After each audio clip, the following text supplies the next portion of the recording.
Hello, everybody. Welcome to the XP Billionaires podcast.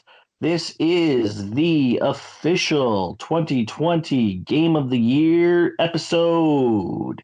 I am Rafe Thigrum. I am joined by Sky Knight and the Melzerker. We're going to spend today listing off the top RPGs of 2020. I know we're kind of jumping right into what this episode is about, but it also lets me remind everybody that because this is our Game of the Year episode, unfortunately, this is also the last episode of 2020. So I'm sorry, we're going to be taking a little break like we usually do, but do not worry, we will be back in January once all the hullabaloo of Christmas and New Year's is over. And we'll be back with way more awesome topics, way more random stories, and whatever other abstract silliness we have to offer you. So don't you worry about that. That being said, let's see what we've all been doing and maybe a little bit of what we're planning to do over the holidays since we're going to be away for a bit. So let's say hello to Sky first. How you doing? What you playing? What you gonna be playing? What up? Hi, everybody. So Genshin Impact. I haven't stopped. Well, actually, I did take a break for a few days. Not that that's much. But I'm back into the swing of it again. So I am going to be probably ridiculously over-prepared for the next content update, but that's okay. And I do want to get back to Skies of Arcadia Legends during our hiatus, because Sky Pirates. Here's my challenge. Hopefully, I can get rolling, get everybody rolling on more website content in a crazy time. I think for all of us. So. I'm wondering if we've even finished anything to do a lot of stuff. I've finished one thing, and I'll get to that in a minute. But, yeah, like you're playing in a practically endless game at this point, and I'm planning to, well, and also I would like to get more feature content up and that sort of thing. So yeah, that's sort of the goals for the hiatus. no, awesome. All right, Mel, let's have at it with you. What you playing? What you gonna play? What's the plan? Oh man, I have a list of games. I sort of realized as we were going up to the topic today just how much the last year has slowed down my usual game consumption because I just get, it just takes so much energy to exist in the world nowadays. It's so hard to have any energy left to do gaming, which is the part I love. But I am looking forward to a few games. I have the new Spider-Man game, which I'm going to be playing. I'm next thing on my kind of Steam library is The Sexy Brutale, so I'm excited to see what that's like. No, fair enough. Let me know how Miles is because I'm kind of want to get to it. I'm in no hurry for it because I've still got my list, but I definitely want to know if it's worthy of its title. Yeah. I love Miles Morales. I love the movie, so I'm very excited to play it. It's only supposed to be about 20 hours main game, but I've heard that there's a lot of good side quest stuff too. And then I have some. There's a couple games that are like Breath of the Wild kind of imitation games that I'm also excited to play, just because I really enjoyed that experience. And yeah. Is one of them called Genshin Impact? One of them is, yes. All right. It was a big, I guess there's always people ripping off games, but it seems like it was a really popular one in the last couple of years. Yeah. But awesome. And as for me, well, I finished Trails of Cold Steel 4, and more on that later, maybe. But right now, my holiday plans are with 3 games, depending on how quickly I get through them. My current one, if any of you is watching on my Twitter, Billionaires XP, of course, I am playing Kamen Rider Memory of Heroes. It's an import from Southeast Asia. So Bandai did give it an English release, just it didn't get localized in the West. But I'm playing that. It's a nice little beat 'em up action RPG with 3 common riders, 2 of which are some of Sky and my favorites, Double and O's, and then 01 because he was the current rider of the year when the game was developed. And it's been fun. Really fun action combos you can do, form change specialties. Really, really digging it. I think compared to some of the other rider games that have come out in the last few years, this one's been pretty awesome. Beyond that, I picked up another Southeast Asian import, Super Robot Wars T. It's the most recent in the franchise, so strategy RPG with a bunch of crossover mechs from different anime franchises. I was interested in this one because they included the machine from Magic Knight Rayearth, so I'm really kind of excited to see those get played out here. But it looks like it's going to be a fun, nice little fusion of worlds storyline, and I've always liked these strategy games, these particular ones, so I think it'll be kind of cool to play. And then if I can get through all of those, I may treat myself to Yakuza Like a Dragon because I do want to see Ichiban Kasuga and I want to see if he's worthy successor to Kiryu. But it wasn't in the cards this year just because all the great games came out around the same time. So it was just a huge hassle. With all that out of the way, let's say we start by naming off our games of the year for 2020. I think we've all got a great different variety. And I will say, Sky, when you told me what yours was, I was actually very surprised. I was expecting something a little more obvious, but I appreciate your change of pace. I'll explain why when I get to it. Fair enough. But we'll start off with mine for this one, just because I was already kind of skirting around it. My pick, unsurprisingly, was Trails of Cold Steel 4. Honestly, this was the culmination of this entire series. And I'm not just talking about just the Cold Steel series, but it really felt like, and while I still haven't played all of the games in the other 2 sub-series, it just felt like everything came full circle for everyone. The game brought in all of the protagonists from all the other games. Like, it was this huge mashup of everybody, but it just felt like all of the things that happened in their games were leading into this one big decisive moment. And it was told so well. Like, even without playing those games, I could tell that there was this huge connection between all 9 games or 7 games. Sorry, 1, 2, 3. Yeah, no, 9. I got 9. It's right. I can math. They completed all of the major story arcs that were happening within the Cold Steel series at the very least. I'm assuming the others were mostly dealt with through their other respective games, but they also added in several new mysteries to help with future games, as we know there are more coming. So, it has been an unbelievably long ride to get to this point, and for those who've played through all the other games, it's probably been an even longer ride because you've gone through so much in so many different parts of the world. I can't get over how just well told the story was, how lovable almost every single character was in that game. And while it did have some of its own flaws, it was very formulaic, very predictable in some ways in terms of how the game was played. The story just kept you on the edge of your seat right through to the end.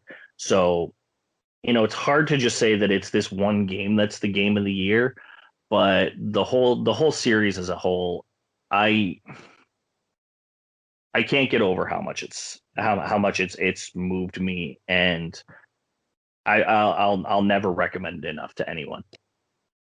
Yeah, it really did feel like things came full circle, and they brought so many people back for that game, even some relatively minor characters even.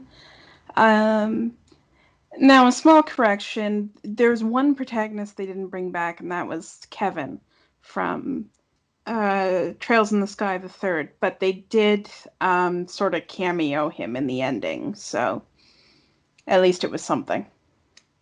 Yeah, that and that's fair. But when it comes to Trails in the Sky, even though Kevin kind of takes over in the third, I still feel like Estelle and Joshua are more iconic as the main leaders of that respective arc. Still, yeah, he was definitely not in it, other than the few shots that you got of him. But and the last, like, the other thing I forgot to mention, the final boss, or I should say the true final boss, if you manage to get to it, was probably one of the most fun final bosses I've played in an RPG. Now, like as Mel has talked about in the past, that final boss shouldn't be overly difficult, and this one wasn't. Because of the way it was kind of structured, it was amazing. And you had access to almost every single playable character that you had for this big final moment. So you got to play with all of your favorites and then some. And it just felt so good. So, like, yeah, I will crown this as one of the most fun boss fights I've ever had for a final boss. So if you haven't played it, if you do, let me know what you guys thought of that boss. Just in terms of just how it felt. Doesn't matter, like, difficulty is irrelevant here. I just want if it felt as fun for you guys as it was for me. So that is my top game of the year. I'm sorry it wasn't that much more predictable. It could very well have been Yakuza Like a Dragon, but again, I didn't get to it. So hopefully once I do, we'll have a chat and we'll see if any of my mind changes. But for now, we're going to cement it here because that's what I've played and I've finished it. So I'm pleased by that. So let's move on to Sky. So you're about to surprise us with yours because I assumed it was going to be Genshin Impact, but it's not. So you tell me what it is and you tell me why, because I am very curious. Okay, well, it's not Genshin Impact because Genshin Impact is incomplete. In much of how I'm going to feel about Genshin Impact in the future will depend on how the game is is continuously developed. So I didn't feel comfortable putting it on the list. I mean, yeah, I've sunk a ton of time into it lately. I love it to death. I really do. And also because it does have gacha mechanics that kind of makes me go, do I really want to put that on my Game of the Year list? So, what I actually chose was Persona 5 Royal.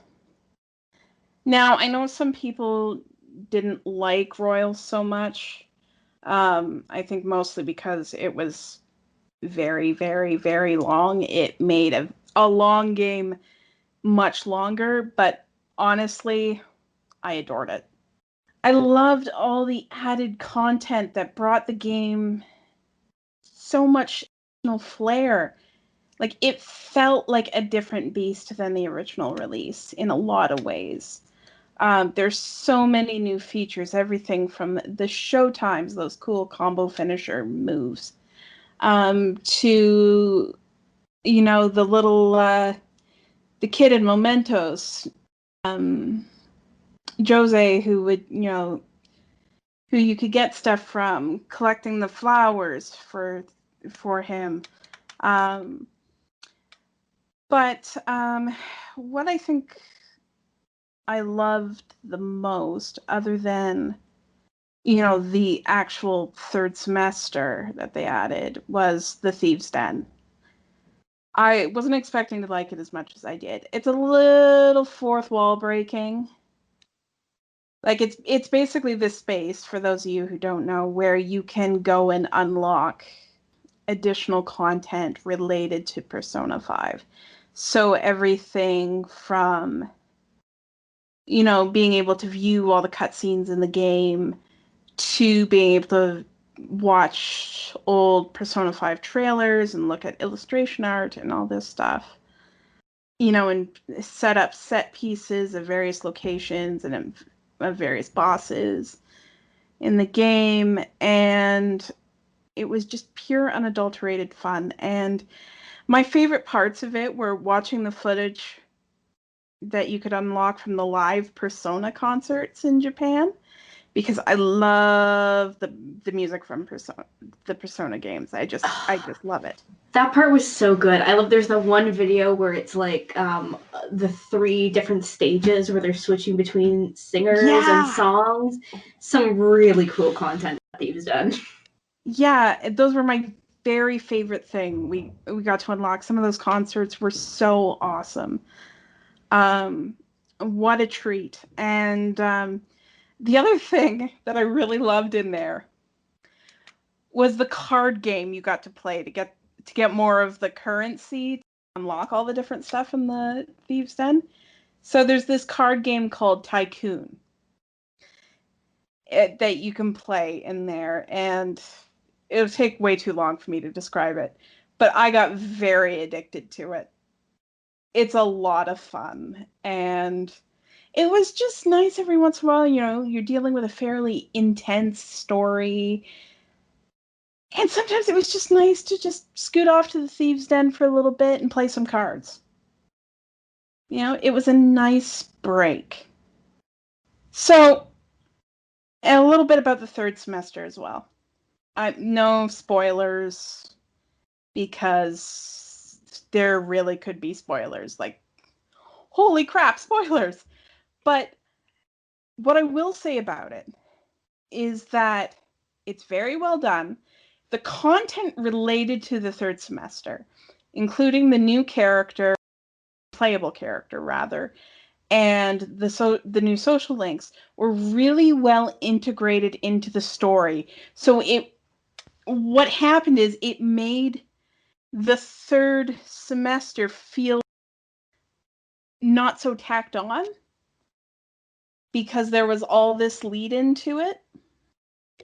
And some of it quite early in the story. And you don't even necessarily know that that's what's going on there, other than, if you're aware that this is new content for the game. But it's so well integrated. And the changes that they did with Akechi Goro were amazing. They took an interesting character and made him so much better.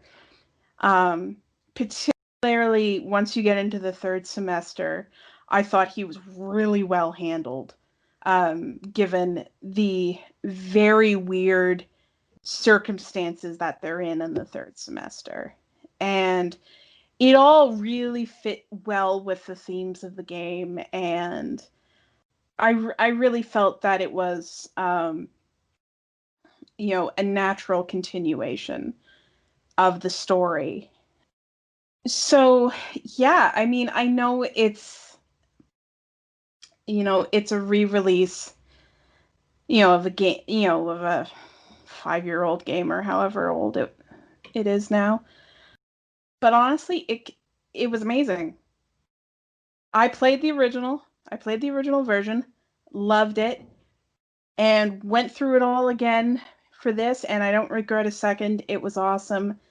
They made all sorts of little quality of life changes too throughout, like, the stuff with the grappling hooks and the dungeons, and the special accessories you can collect pieces for, and just lots of little quality of life tweaks that made a good game even better and even more dynamic. So, yeah, Persona 5 Royal, even if you've played the original cut of the game, get it, play it. It's my game of the year. And some damn fine games came out this year. So, I mean, it's worth it. No, absolutely. I watched you play through most of it. I got to see all of the extra content. I'll do it someday. It's not on my radar just yet, but it was very, very well put together, like you were saying. So I think it was enough of an if it was enough new content to say that it's can be considered essentially a new game here. So yeah, I'm all for it. Yeah, and I mean, like, Atlas has had a lot of practice putting out these sort of enhanced versions of the Persona games now, and like it really showed here. Like, in some of them, like I felt parts of Golden for, Persona 4 Golden, for instance, were kind of, felt tacked on, or the choices of new content natural. No, not the case here at all. I really felt it was very, very well done. Awesome. All right, Mel, your game of the year is up. What It's have you me. chosen? Oh God, it's me. I feel like games of the year are always a little bit obvious because, like, if we liked them, we probably talked about them more than we probably should have. Um, Mine is going to be Ghost of Tsushima.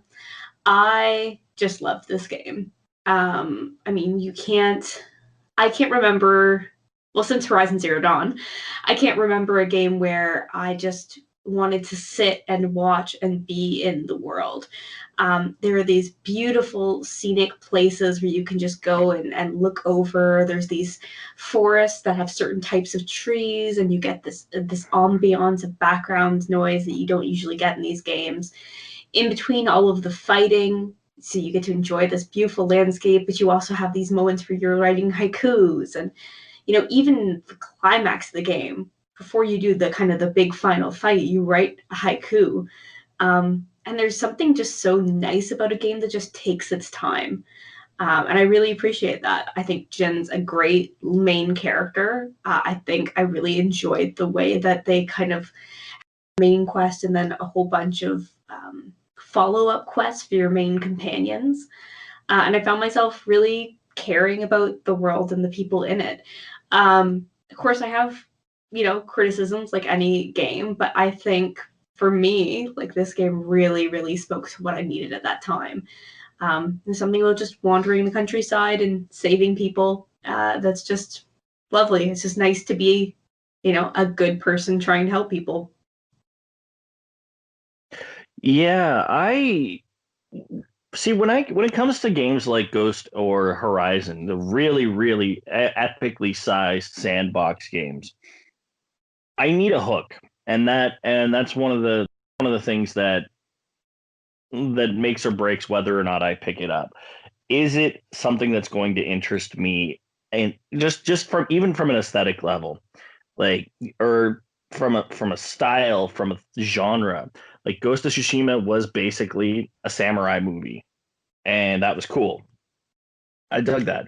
Horizon was it was post-apocalyptic without the apocalypse. It had been like 200,000 years since the apocalypse, so the world is basically renewed. Like, is a really cool concept, very, very interesting twist on that. But when you look at some of the other ones out there, like Fallout, like, I played Fallout 4.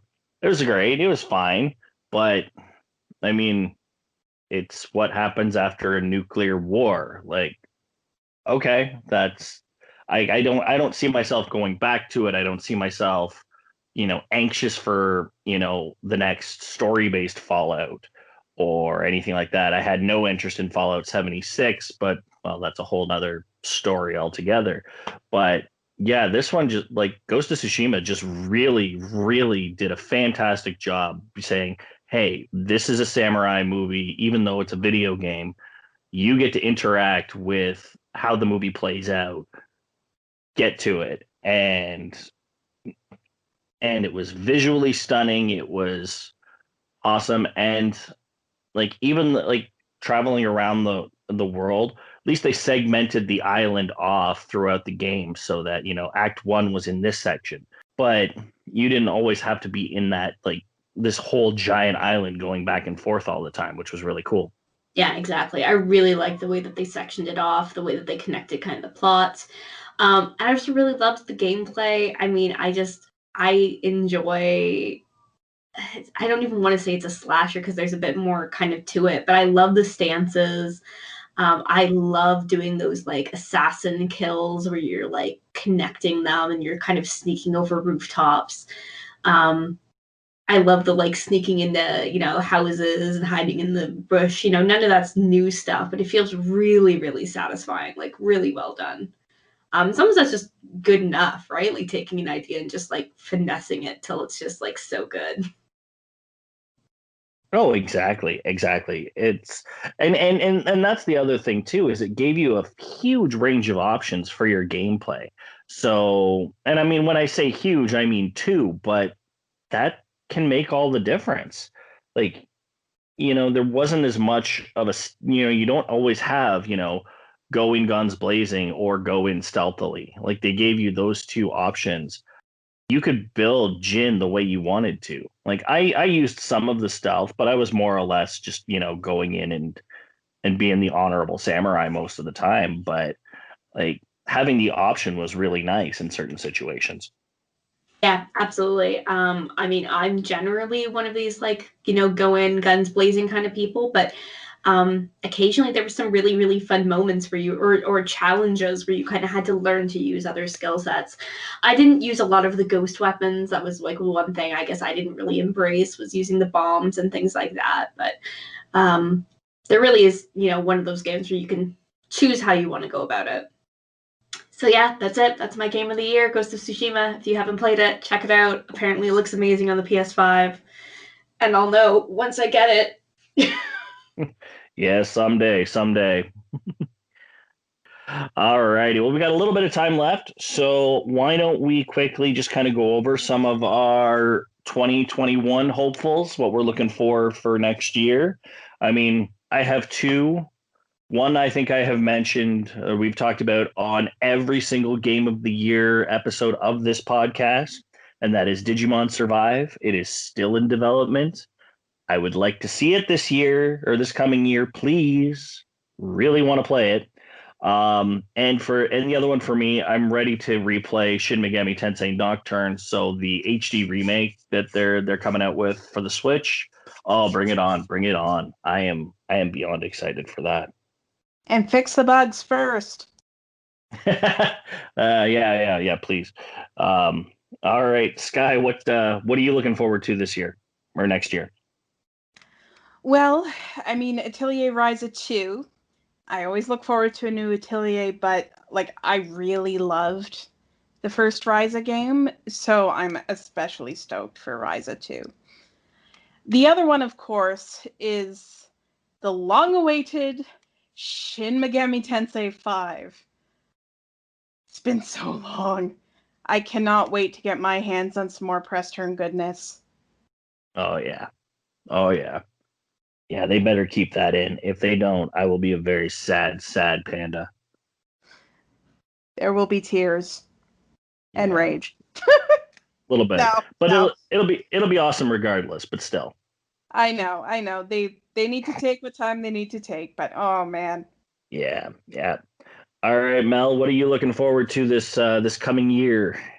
Well, I'm again not going to surprise anybody with this. Like the RPG is just Horizon Forbidden. We still have to wait, maybe even past 2021. But like, Horizon is like probably my number one game of all time. Like I loved that game. And I'm so excited to see what they have planned in that. Even just from the trailers, there's a hint of this big epic story that I can't wait to see. And then I'm also super excited for Deathloop, which I know is going to be just an amazing experience because I've loved every other game that the company has made. And I'm really excited to play like some heroes of color and explore this Deathloop and hopefully kill another person in combat modes. That's fun. I'm really curious to see how they're going to play with the kind of the two assassins and if you get to pick who you play or how that works out. So I am very, very excited for that as well. No, fantastic. I gotta say I'm not too excited for Deathloop, but at the same time, like I can see the appeal for a lot of people. Um, Yeah, well, we'll have to wait and see how it really turns out. But yeah, it'll be But cool. it's a loop of death. Yeah, yeah, yeah. You know? Like death keeps looping. um, Apparently. yeah, my other kind of like one of my top games recently has been Prey. I friggin' loved Prey when it came out, and of course Dishonored has I've talked about before how much I loved it. So I'm just super excited to see how it all turns out. No, fair enough. Fair enough. All right, so that is it for 2020 with the XP Billionaires. So, what were your guys' games of the year? What are you guys looking forward to next year? Let us know. We may not be on the podcast, but we will be around. So, hit us up by email, xpbillionaires@gmail.com, or hit us up on our social media. Like I said earlier, you can find me on Twitter at billionairesxp, and I still have my Gunpla Instagram on Instagram, obviously, at Rafe Thegrim as well. So, yeah, Sky, where can everyone find you? I'm at SkyKnightXP on Twitter and SkyKnight.xp on Instagram. And Mel, where can everyone find you? You can find me on Instagram at Feminist Gamer, and you can find me on the Darkness and Dragons podcast. Or sorry, you can find me on the Darkness and Dragons live stream D&D game. We air every Wednesday, and we are in season 3, the final season. So it's a good time to jump into the chaos that's happening, especially if you like sexy Team Vecna. Sounds like fun. All right. And don't forget all of our other content that Sky was talking about earlier, our features, our quickfire reviews, everything else. It's all on our website. It's xpbillionaires.ca. So check those out. And hopefully throughout December, we'll see a few new things. We'll all in good time, of course. And last but not least, if you want to help us out for next year, 2 ways to do that. As always, the first one through our coffee.com, XP Billionaires. Every little bit helps along for things like our server costs and for website maintenance. So definitely keep that up for us. Otherwise, please just share our episodes with everybody else that you know that might be interested. And hopefully we can get a bigger and bigger community and do way more in the future. All right, so that is it for us. We will see you next year. All I can tell you right now is to stay safe for the rest of 2020 so that we can all keep gaming in 2021. Have a good year, everybody. Bye-bye.